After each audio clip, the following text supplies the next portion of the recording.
And we are live on the Clean Power Hour, Thursday, February 23rd, 2023. I'm Tim Montague, your co host. Check out all of our content at cleanpowerhour.com. Give us a rating and a review so that others can find this content and we can together speed the energy transition. I want to welcome my co host and the commercial solar guy to the show. Welcome, John Weaver. Hey Tim, I hope everything's going well in the beautiful Midwest. We're getting some heavy snow today.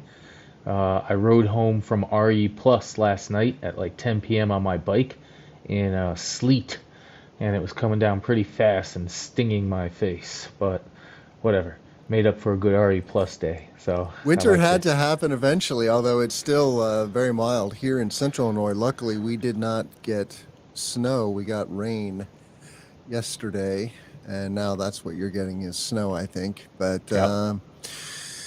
yeah, it's been a weird winter. I went to Michigan last weekend and did some Cool. skiing, so that was fun.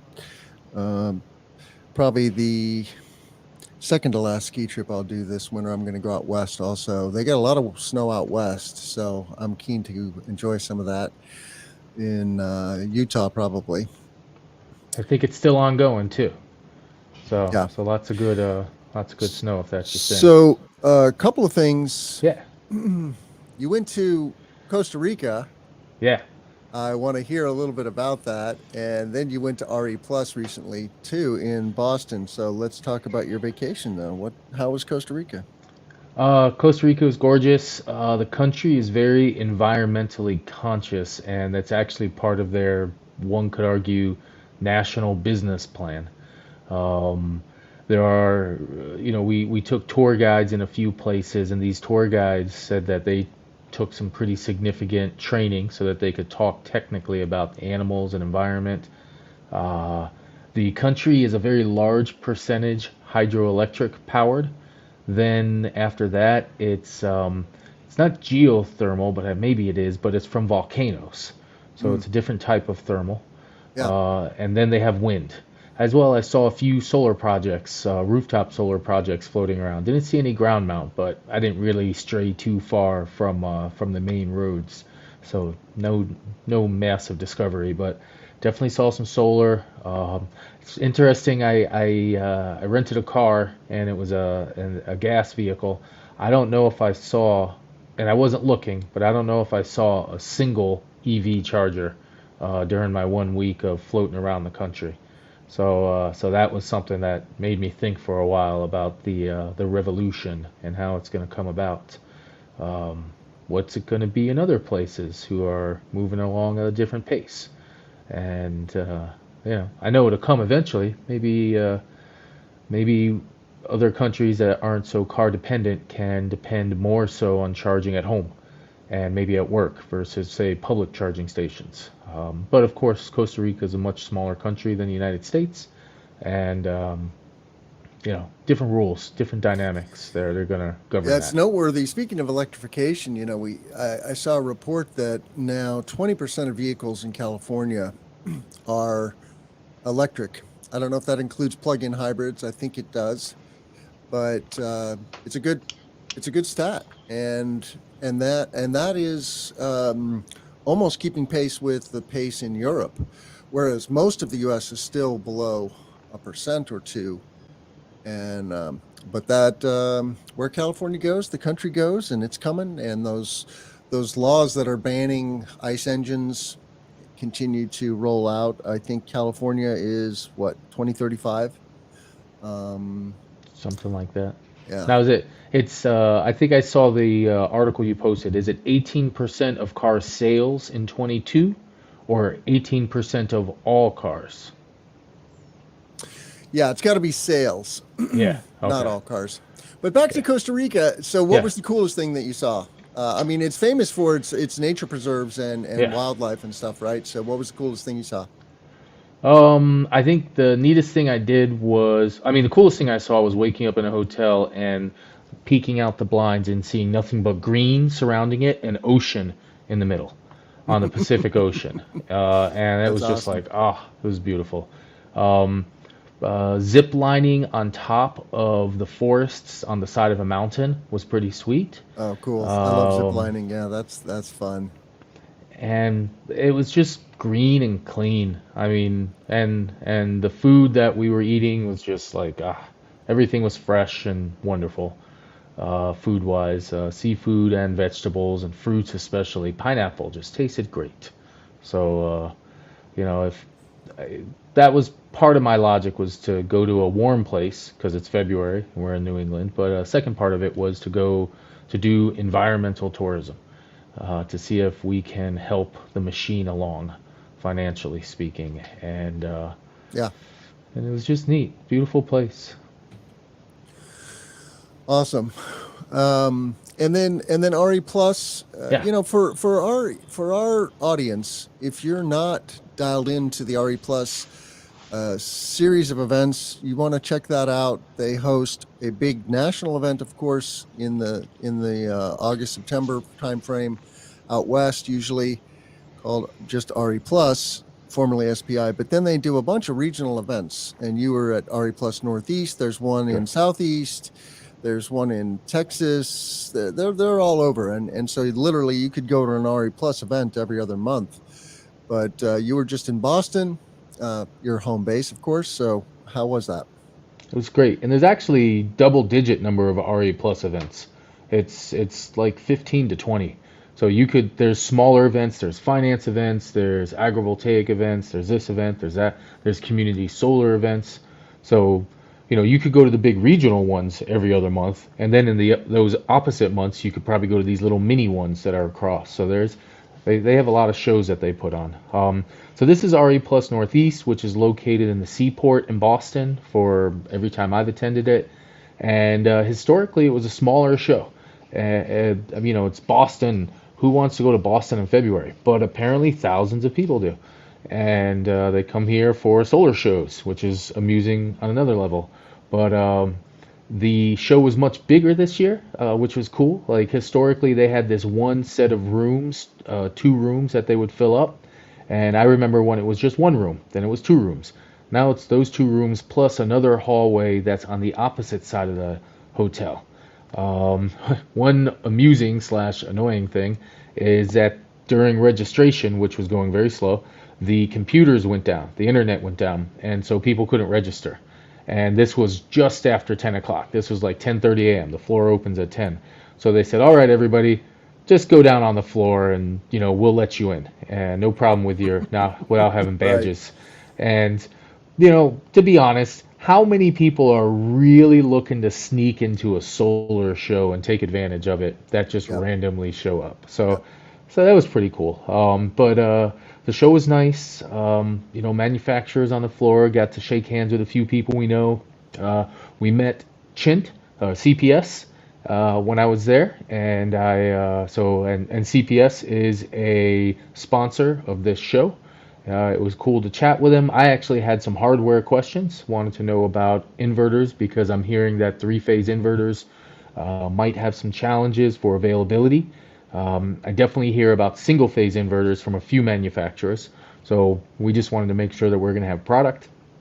And of course, I saw others. I saw the law firm that I work with. I saw one of my favorite people, which is Lindsay, who works with, I can't remember her company, but they're pollinator friendly people. They're seed companies that are based in Pennsylvania. And it was good to shake her hand. And then just all kinds of people. I saw a gentleman who I bought my first solar inverter from. Um, Almost a decade my first commercial solar inverter from Yeah. almost a decade ago. He now works with Canadian Solar, and they have a residential inverter battery pack that they're selling now, which was pretty cool to see.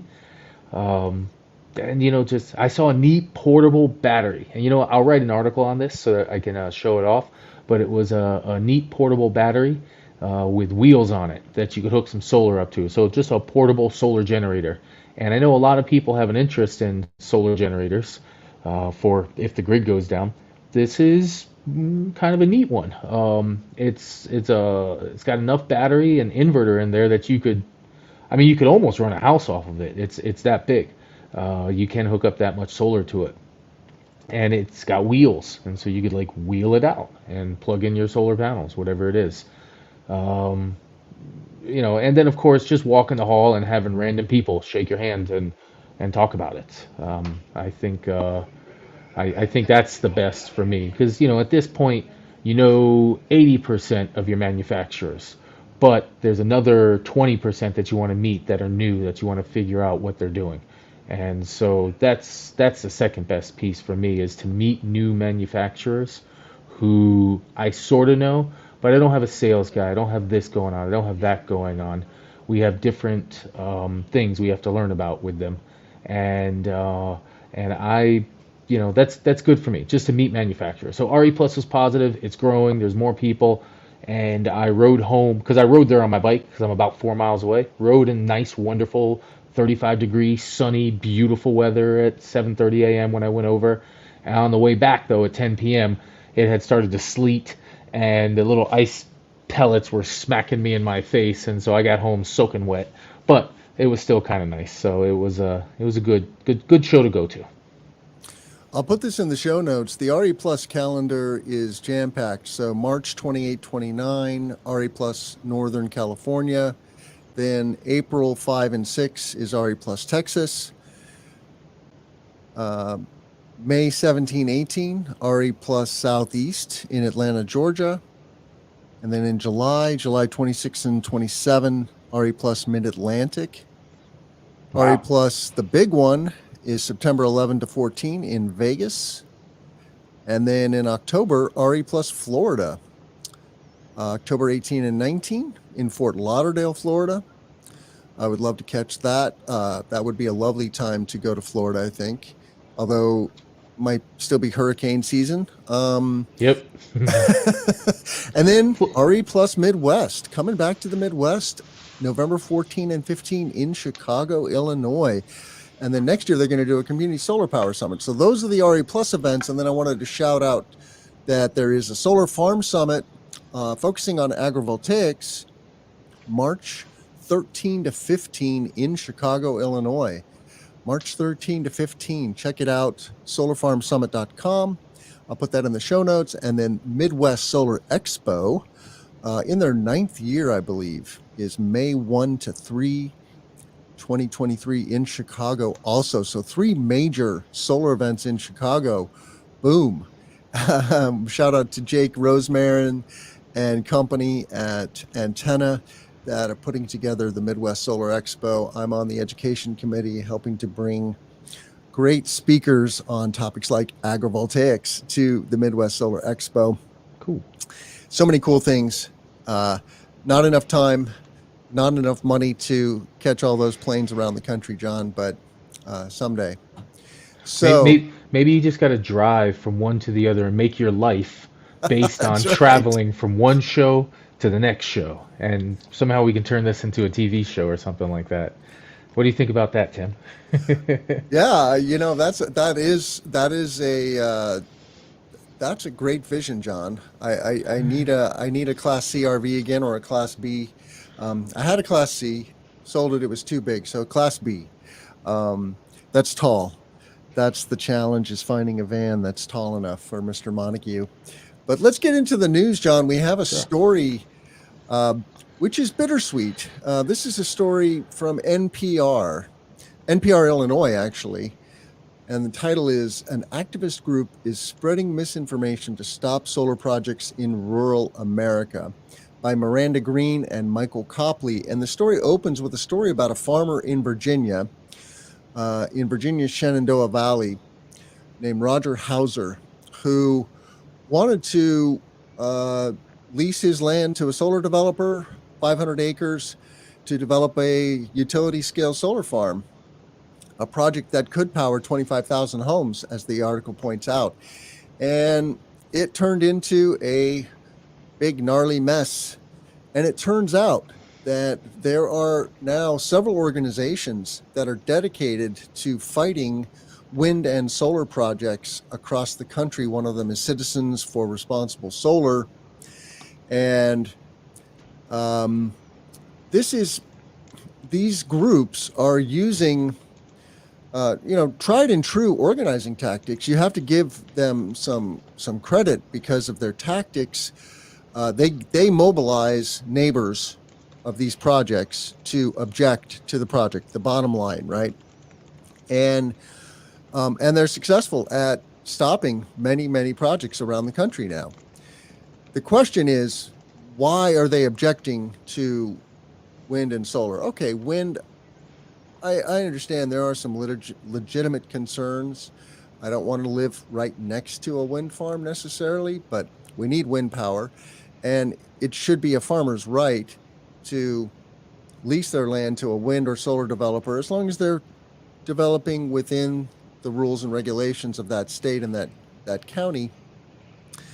And there's a operative named Susan Ralston who's called out in this story, who is a longtime Washington insider in conservative politics, and she has set up this Citizens for Responsible Solar, which is doing this anti-solar and wind organizing.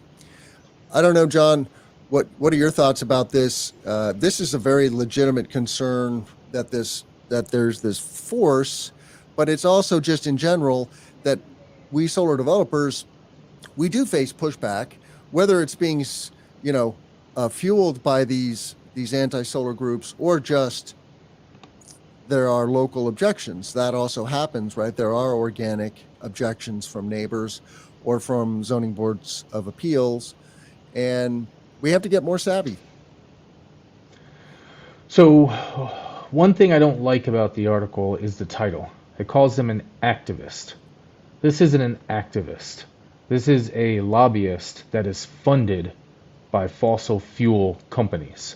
And in the article, they specifically reference that some of the money comes from Peabody Coal. Peabody Coal is, I believe, was one of the worst coal companies out there, that was run by a gentleman who recently passed away. And he is, and it may not have been him specifically, it may have been a parallel coal company, but this isn't an activist group who cares for responsible solar. This is you said the right word, a Republican operative. So it's somebody who's specifically paid to strategically attack and do actions within the right-wing political structure. And this person has been a professional lobbyist, not an activist, for decades. This person has put together a structure that has been done in prior years by other fossil groups, by cigarette groups, by car groups, by anybody that wants to push back against big money having potentially to lose their big money.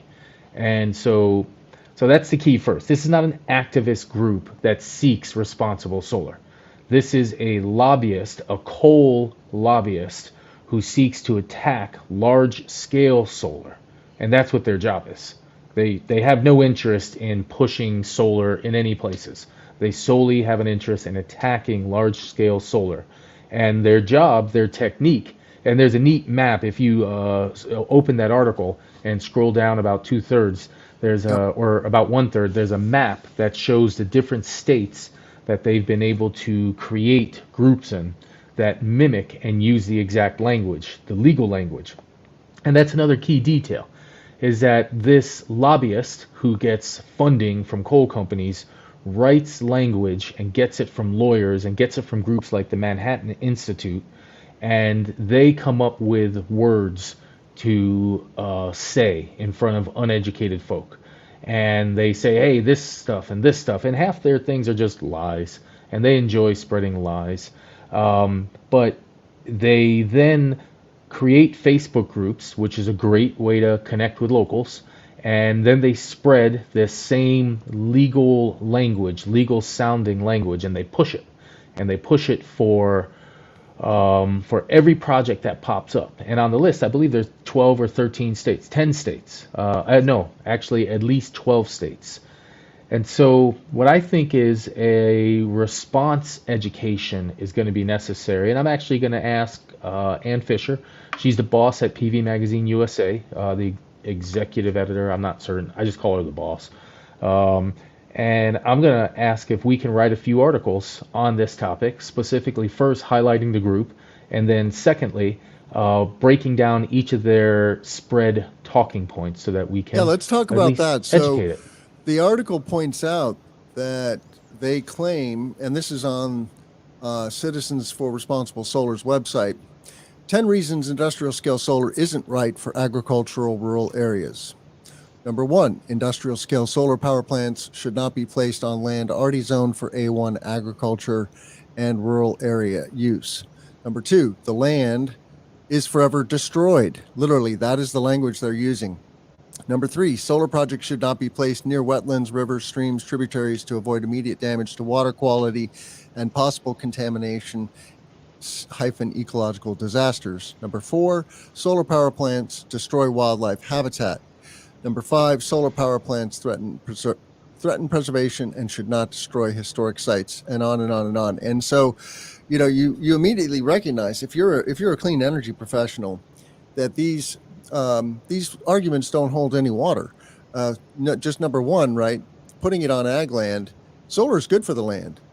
Solar is going to turn what is heavy chemical input ag today, in most cases, convert it to organic farm ground in 20 years when you treat the land well and plant pollinator friendly, location appropriate seed mixes, and stop dumping fertilizers and pesticides on the land in high volumes, right? So, yeah, this is a tough pill to swallow, John, and I'm glad it's getting some press, because we need to fight back. And as Mike Casey at TigerCom likes to say, we need to put on our big boy pants and start behaving like we are a major industry, which we are. And your point is well taken, John, that this group is funded by the fossil fuel industry.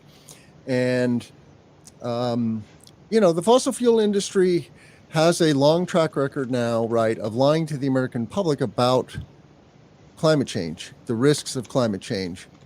And, we are shooting ourselves in the foot by not permitting the clean energy transition and creating friction, right, within society to slow down the energy transition. We are shooting future generations in the foot and making their lives more miserable, and guaranteeing that more people are going to die from pollution from fossil fuels, and not stop climate change, which is going to wreak havoc on massive segments of society. We could talk about this story all day long, but we should probably talk about some other stories, and I look forward to seeing PB Magazine cover this story. Why don't you pick a story, John? Sure. How about we talk about a new solar peaking facility that's starting construction? It's our fourth story down on the article. Yeah. On the document, and Solar I just power think it's peaking cool. Facility starts construction. Yeah. So the cool part is the size of it. It's 137 megawatts AC of solar, coupled with a 150 megawatt battery and 600 megawatt hours of storage. Mm-hmm. And the article, and I haven't gotten into the details yet, and I will, but the article talks about how the facility's purpose is going to be to sell electricity into the evening. And that's that first off, that electricity is worth a lot more, because evening peaking in California versus daytime is a multiple of 3, 4, 5 times in terms of revenue generation. But it's feeding, it's a solar power plant that's not going to power in daytime, essentially. I need to get more details on it. It's just a construction project that started in the last couple days, and I'm totally going to ask the boss if I can do some research and find out more about it. But I'm really interested in this because, I'm just, we hear that the winter and the summer evening from 5 to 9 p.m. is our riskiest, most challenging portion of the power grid. It used to be that 12 to 2 p.m. was back in the day, when coal and gas had to ramp up and run peak for 2 to 3 hours as air conditioning hit the hard numbers. But because of solar, that's no longer the case. Because solar has changed the daytime energy market fundamentally, it's no longer the case that daytime electricity is the most expensive. And now it's the evening electricity. And so now solar plus storage is attacking the evening electricity peak. And there was a plant in Guam, I think by Engie, that was suggested to be there, and it was going to be an evening solar power plant. However, I don't think that would end up moving forward for financial reasons, battery price went up, something like that. But I want to do more on this story, and you might get a story from me on it later. I'm going to reach out to the folks who are building it or who are developing it, and I'm going to see if I can find some more knowledge on it. But I think it's a pretty cool story. Just Yeah, and evening just so peak. our listeners know, this is a story in Solar Power World by Kelsey Misbrenner, our friend Kelsey over there, dated today, actually, February 23rd. Title is Solve Energy Breaks Ground on Unique Solar Peaker Plant in California, Solve being SOLV. And then there's also a developer called Erevan involved. Erevan Energy in San Diego broke ground on the Vikings Energy Farm. Vikings plural, that's interesting. A solar plus storage power plant in Holtville, California. So yeah, I'm a true believer, John, that solar and batteries are an awesome solution to peaking power, and um, you know most most of us don't realize how many peaker plants there are around the grid. They have relatively small, short smokestacks because they're natural gas power plants generally. And so you will notice there's a big substation there, and that's how I notice them generally, is because of the substation. But then you just see these boxes with a little funnel on the top, and that is a gas turbine or a series of gas turbines. And these are like 10 to 150 megawatt power plants. They're relatively small power plants for fossil fuel power plants. And but now we have the technology to replace those with solar and battery. So great story. Yeah, it's these peaking plants only run for, I don't know, 10 to 15% of the time for the year, but they run during the most expensive period.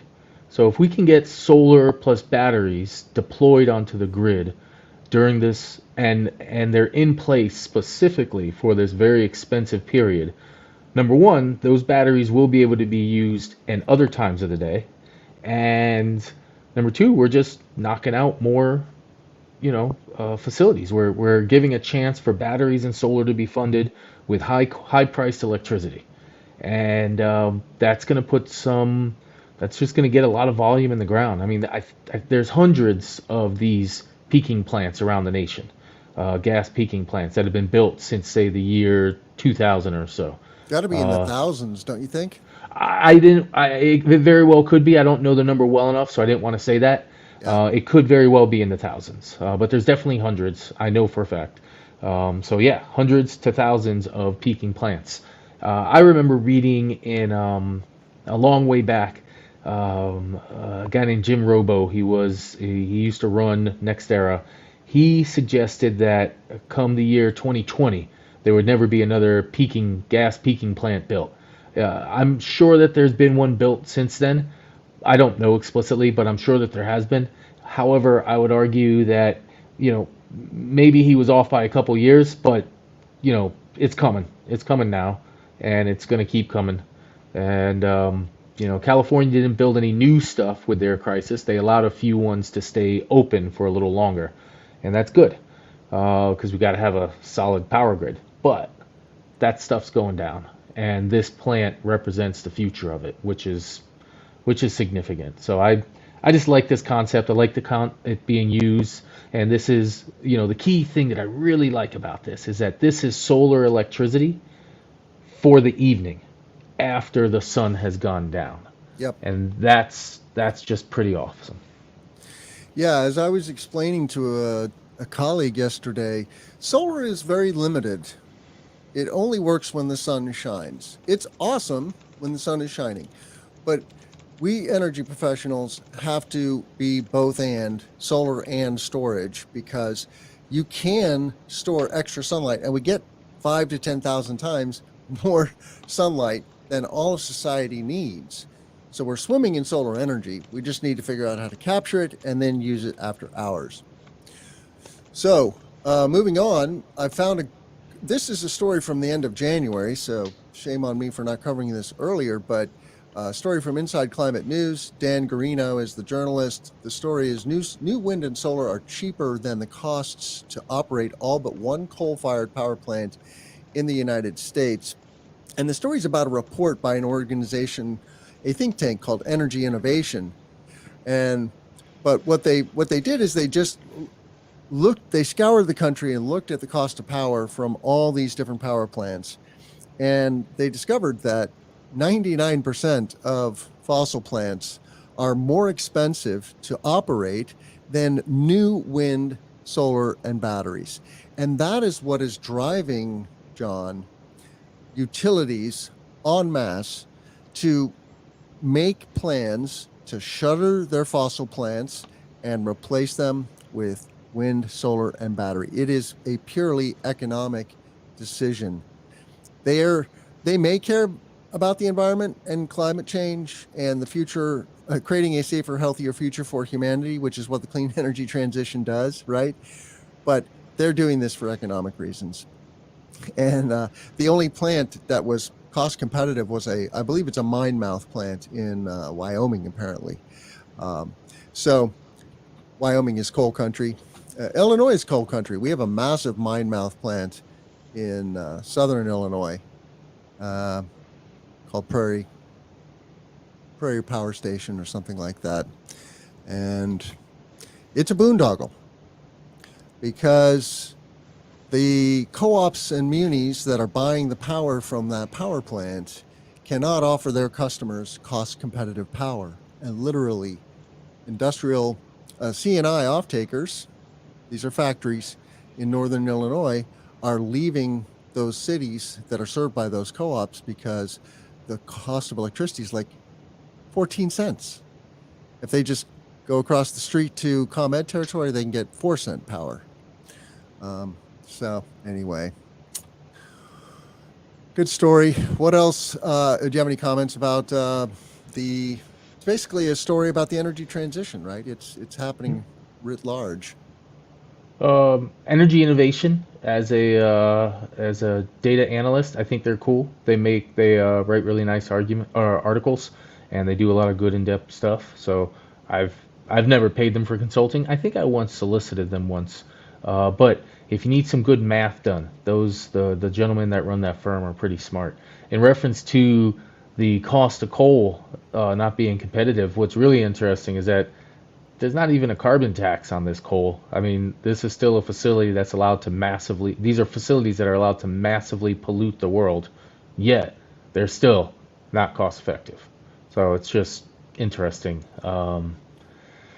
We'll get past it as we have plants like we have in California that are getting built to run the evening peak that make it dispatchable. That will happen. These facilities will charge 2 to 3 times a day. They'll output their energy 2 to 3 times a day, and they'll slowly over time be built out in a manner that will replace solar power or replace coal facilities.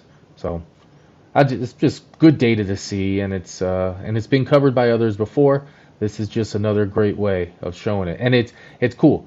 Every plant minus one is more expensive. So now we're literally looking at one plant in the United States that's cost effective, and it's in Wyoming, so that makes sense because they probably just roll the coal down the hill, and that's it. And there's no transportation fees, there's no regulations, there's no care for anything from a human health standpoint. Just burn it, and that future will fall. I mean, this year we're going to see coal fall well below 20% of electricity in the U.S.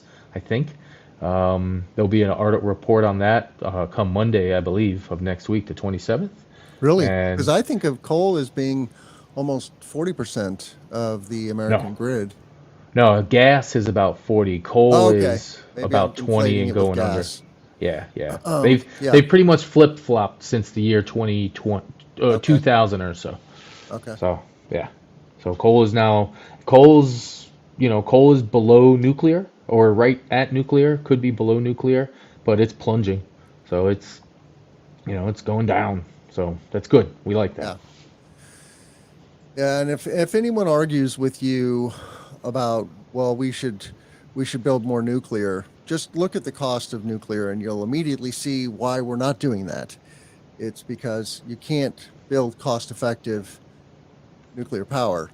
And so it's money talks in all of these things. So money is on our side. That's the good news. If you're already in the energy transition, lean in. If you're not in yet, get in. Talk to us. Reach out to us. Check out all of our content at cleanpowerhour.com. Shout out to Chin Power Systems for sponsoring the show. We will be bringing you a series of Chint interviews and project vignettes. So, looking forward to getting some more Chint content on the show. Do you want to talk about this EV thing? I referenced it in the opening. Yeah, Um, totally. I like the Gregor, Gregor, by the way. yeah, Gregor McDonald, he's awesome. Gregor McDonald has a great publication. It's a blog basically, right, called the Gregor Letter, and it's on Substack. So just Google the Gregor Letter, and he writes all about uh, climate change and the energy transition. And he's got a story about EVs and how California has hit um, close to 20% of new car sales being electric. And sales, it says here, sales of plug-in electric vehicles finally crossed above the 5% mark in the US. So that's a big number. I've always been using 1 to 2%, so I need to remember this 5% now, and and by 2035 it's going to be more than 50%, right? So we're gonna 10x in the next 12 years. Um, the percentage of electric vehicle sales. And again, it's about economics ultimately, right? The EV has many, many fewer moving parts, and therefore it will last longer and it'll be more cost effective and it'll run a lot cleaner once we have a clean grid. I think EVs are going to bring more changes than we realize. And I guess it's one specific change that we're already starting to realize, but I think it's going to be bigger than we recognize. And it's going to be vehicle to house, maybe vehicle to grid. I wrote an article about 2 or 3 days ago for PV Mag where I referenced that right now our good friend Simon Morse, Benchmark Mineral Intelligence, Yep. he keeps up with the lithium ion battery manufacturing facility announcements. And in his most recent report, which I believe was published in February, he says greater than 8.1 gigawatts, or pardon me, 8.1 terawatt hours of facilities have been announced for 1 decade out by 2031, 2032.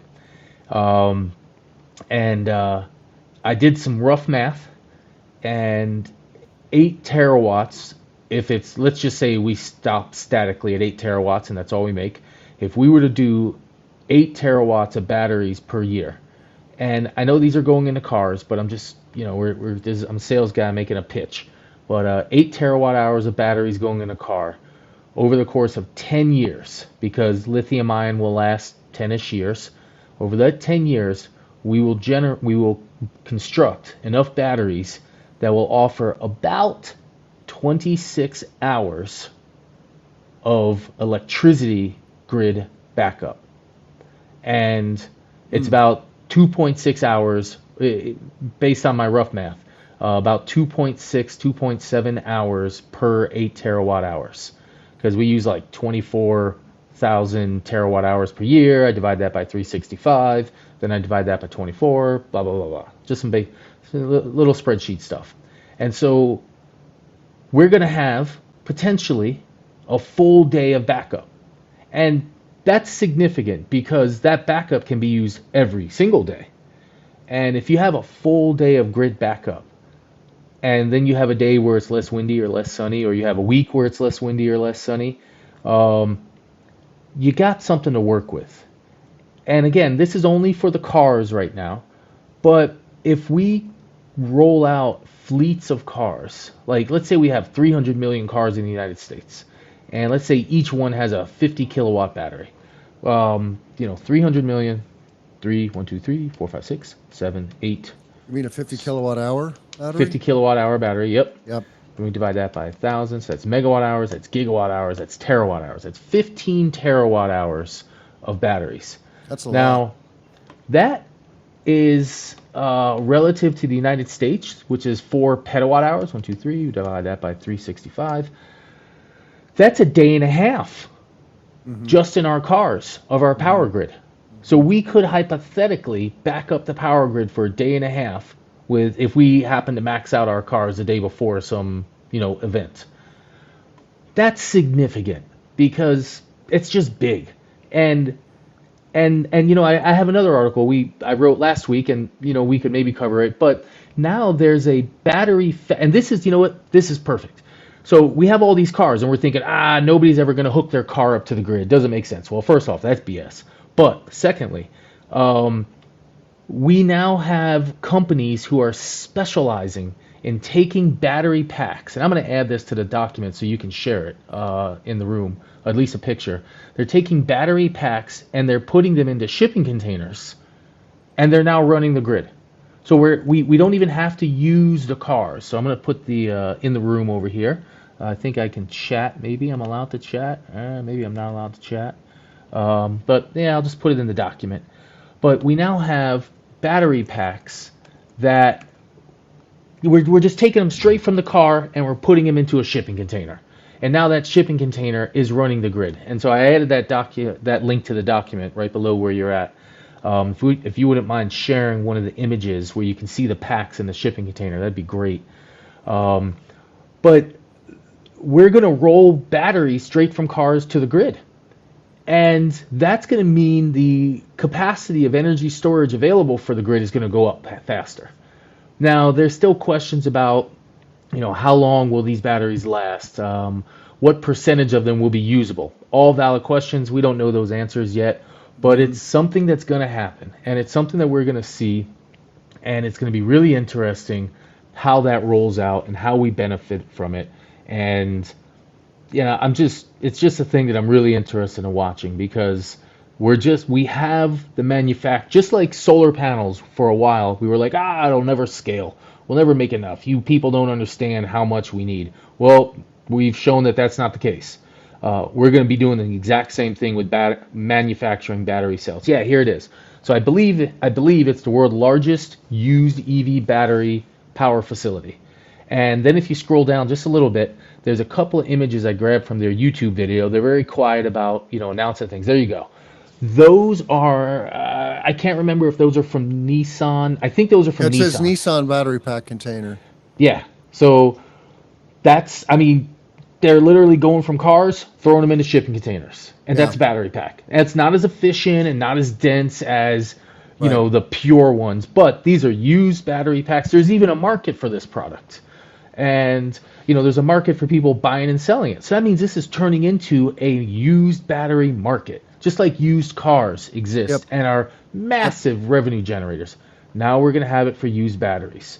And there's just something going on there. And I feel that this is going to be a much bigger thing than we're chatting about. Because, a lot of the research suggests only 10% of lithium-ion cells will be used for the grid.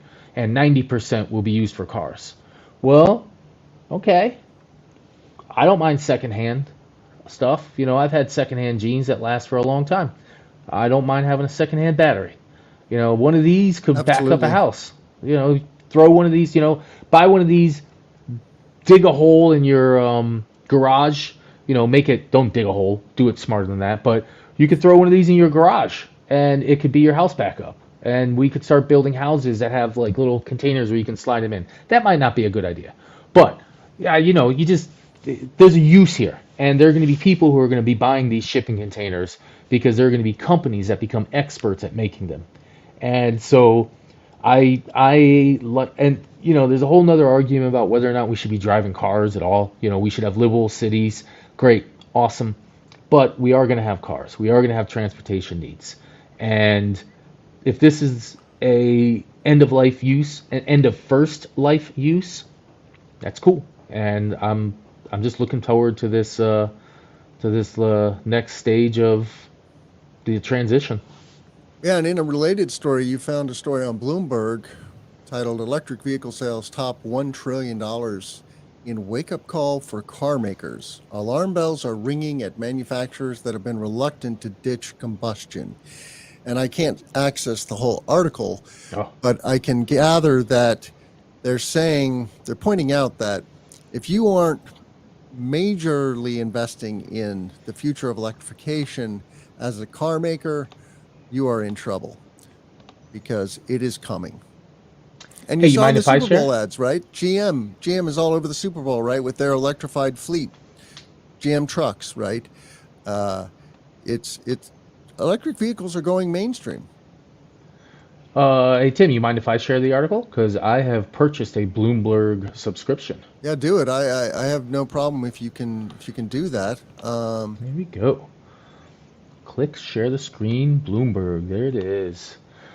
So here's the article from Bloomberg, and here's the key chart that they put together.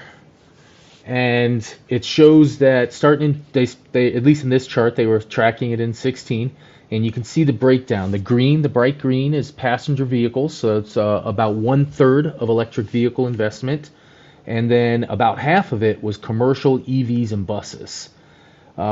Progressing forward, you see that it's passenger EV sales that are driving the market by far. It shows that almost $500 billion was invested in electric vehicles in the year 2022, with I don't know, almost 400 million, so 80% of it being for electric cars.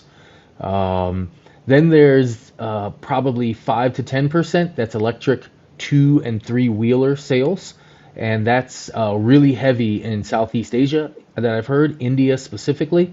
Then we have commercial EVs and buses, and then the last chunk, which is probably another 5 to 10%, is public charging and home charging infrastructure. So the majority of the spend is buying cars, and it's almost $500 billion in 22. And the article says pretty soon, and it doesn't say it, but it talks pretty soon somewhere that we're going to break $1 trillion in total sales, like very, very soon. Next year or 3, somewhere in that range. But that's a lot of money that's being spent on the transition. That's a lot of cars that are being bought, and that's a big piece of the machine. And if we're spending, and this is an investment in the power grid as well. And we're going to be pulling more electricity. So if we do fully electrify transportation, we probably won't double U.S. electricity demand. From the math I've read, we'll probably jump it by 40 to 60%, somewhere in that range. Maybe 2/3, 66%. Yeah. But it's gonna, it's coming, and that's a lot of money. And I like the headline. Hey folks, there's $2.5 trillion a year spent globally on cars. 25% of that money is now spent. No, 20% of that money. Pardon me, 1/5 is now spent on EVs.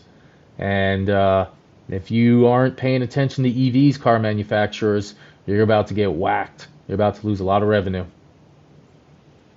So, Yep. it's interesting to watch. It is. We are not very good at perceiving these tipping points, and they catch us off guard. We've seen this time and time again. How the microcomputer industry got completely destroyed by the home computer industry. And, these are big companies, and the automakers are in the same boat now. And some of them are planning on the transition, and some are not. And, it's so fascinating to see Volkswagen even, right? They booted their CEO, who was very strongly pro electrification. Um, it boggles the mind. Well, we only have time for maybe one, maybe two more stories, John. So Okay, wait, I got one. I got a pretty picture. How's that? This would be an easy one. We'll bring this one all the way up to the top here. Think. This one I like because it's a beautiful structure. If you'd like me to share it, I can. It's just a yeah, do it. structure where the panels are being used as the roofing material in an outside shed. And I just happen to see the image is shared somewhere, and it's probably nothing new. Let me get my share done here. Present, share screen. And it's probably nothing new that other people, it's been around for a while. But this is just a beautiful looking shed. I'm going to try and get my brother to build one. And where they use bifacial solar panels as the As the roof. roofing material. Yeah. Yeah. Yeah. So that's, it's not a house. And I wonder if it's a seal, how well the modules seal Hmm. from the outside space. Uh, but I don't know. It's just pretty. And maybe this is our project of the week one, I guess. But I just liked it. And I like the usage of it. I like the potential. I wonder what other things are going on here to protect the inside of this structure, because you don't want your wood getting soaked with water. So I bet you there's a good seal that's between the modules, and pretty neat. I Yeah, think. you can imagine how we do this in the facades of buildings all the time. We take panels, we take windows, and now we'll do this with solar panels, right? And create a weatherproof seal between the panels. Totally doable. Uh, is it still on the bleeding edge? Yeah, absolutely. And that's why that photo was from somewhere in Europe, right? Germany. I believe it was Switzerland. So Yeah. .ch. I think .ch is Switzerland. It could be the Czech Republic though. .ch internet. Let's see who .ch is. Switzerland. Yep, that's what I thought. Yeah. So yeah, of course, the Swiss are always doing cool stuff with solar. Yeah. So somebody on Facebook asked, whose name I can't see, but they said, why bifacial? That's a good question. For I light, guess, you want to get the light inside. well, parts of the shed clearly were exposed to the outdoors, but if it's an enclosed part, like there's not going to be a lot of light.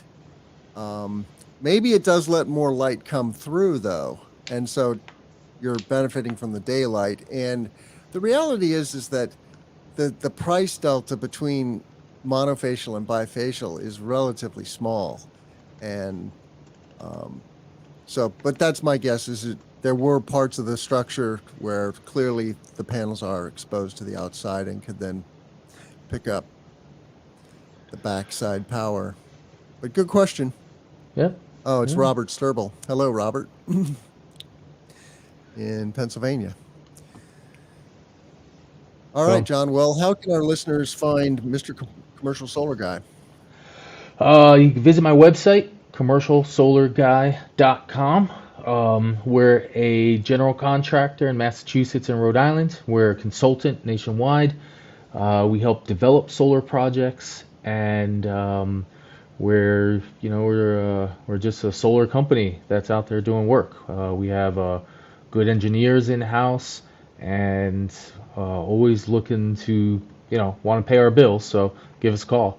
But just pushing solar. It's what we do all day long. So commercialsolarguy.com is the best way. I'm also on Twitter and LinkedIn. And if you type in John Fitzgerald Weaver or Commercial Solar Guy in either of those locations, you'll find us. And you can also find John on PV Magazine, Yes. our leading trade publication. You can find all the Clean Power Hour content at cleanpowerhour.com. Give us a rating and a review. Reach out to us. You can contact us on the website. You can contact us on LinkedIn. And so it's not hard to find us. but do reach out to us. We love to hear from our listeners. What topics, what companies. I want to emphasize that as solar professionals, we really love to bring other solar companies on the show, and we're going to double down in 2023 to bring more solar companies, installers, developers, manufacturers onto the Clean Power Hour. We are the core of a big part of the energy transition, and the ecosystem of storage companies are important also. And as I say, if you're a solar professional, you're a solar and storage professional. So with that, I'll say, let's grow solar and storage. I'm Tim Montague. Take care, John.